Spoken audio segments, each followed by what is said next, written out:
বাসিন্দারা যারা আছে তাদের জন্য একটা বিশেষ দিন। এই অমাবস্যার মূল হলো মা কামাখ্যা দেবী থেকে সূচনা এর।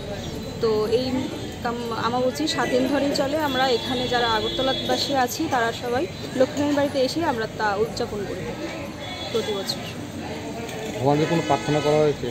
হ্যাঁ, নিশ্চয়ই। পরিবারের মঙ্গলের জন্য, স্বামীর দীর্ঘায়ুর জন্য আমরা প্রার্থনা করেছি এখানে লক্ষ্মীনারায়ণ বাড়িতে এসে।